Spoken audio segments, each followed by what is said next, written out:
بسم اللہ الرحمن الرحیم۔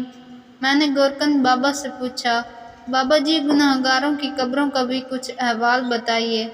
بابا جی افسردہ لہجے میں بولے، اب آدمی کی قبر تیار کرتے ہوئے بہت مشقت کرنا پڑتی ہے۔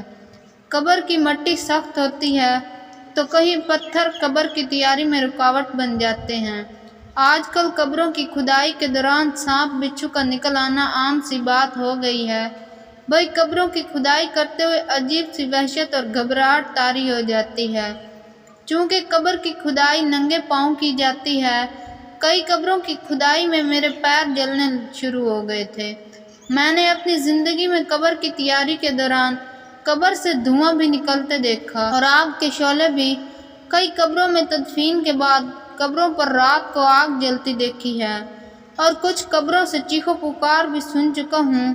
یہ باتیں بابا جی میرے مختلف سوالوں کے جواب میں مجھے بتا رہے تھے اور عالم تصور میں میں اپنی قبر کی فکر میں گم ہو گئی کہ نہ جانے میری قبر سے روشنی نکل کر گورکند کا وجود روشن کرے گی یا گورکند کے پیر جلا ڈالے گی، اور پھر کیا خبر قبر بھی نصیب ہو کہ نہ ہو۔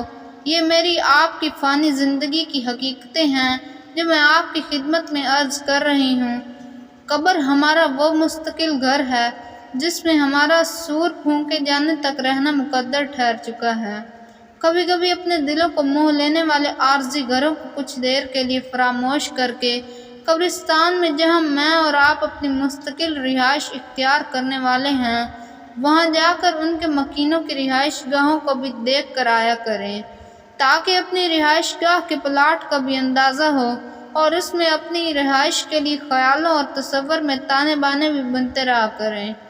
قبرستان دنیا کی واحد انٹرنیشنل ہاؤسنگ سوسائٹی ہے جس میں آپ کو 2 گز کا پلاٹ بغیر ترقیاتی کاموں کے ملتا ہے، جہاں ہر فرد کو اپنے پلاٹ میں روشنی، کشادگی، خوشگوار ہواؤں اور باغات وغیرہ کا انتظام پہلے سے خود کر کے آنا پڑتا ہے۔ لہٰذا کیا یہ چاہو کہ جب میں اور آپ اپنے مستقل گھروں کو جائیں تو سارے انتظامات پہلے سے مکمل ہوں اور کمی ہو تو صرف میری اور آپ کی آمد کی۔ اللہ ہم سب کی اس آنے والی منزل کو آسان بنائے۔ لفظ موت کا تصور کتنا خطرناک ہے، خود کو قبر میں محسوس کرنے پر رونگٹے کھڑے ہو جاتے ہیں۔ یقین ہی نہیں ہوتا کہ واقعی ہماری چلتی سانسیں ایک دن ہم سے بے وفائی کریں گی، ایک دن ہمارا وجود بے جان پڑا ہوگا، ہمارے اپنے ہمیں ہمارے اصل مکان پر پہنچا کر مٹی ڈالیں گے، پھر وقت گزرتا جائے گا، ہمارے اپنے جو ہمارے بغیر ایک پل بھی مشکل سے گزارتے تھے وہ اپنی زندگی میں مگن ہو جائیں گے، اور جب جب ہمارا ذکر ہوگا تو کہا جائے گا اللہ کی امانت ہے، واپس لے لیا، اس کا وقت آ گیا تھا، اللہ کو جب منظور، اور ہم ماضی بن کر ایک دن بھلا دیے جائیں گے۔ سچ میں اس حقیقت کا تصور ہی جھنجھوڑ کے رکھ دیتا ہے، مگر پھر بھی ہم منہ موڑے ہوئے ہیں اپنے انجان سے۔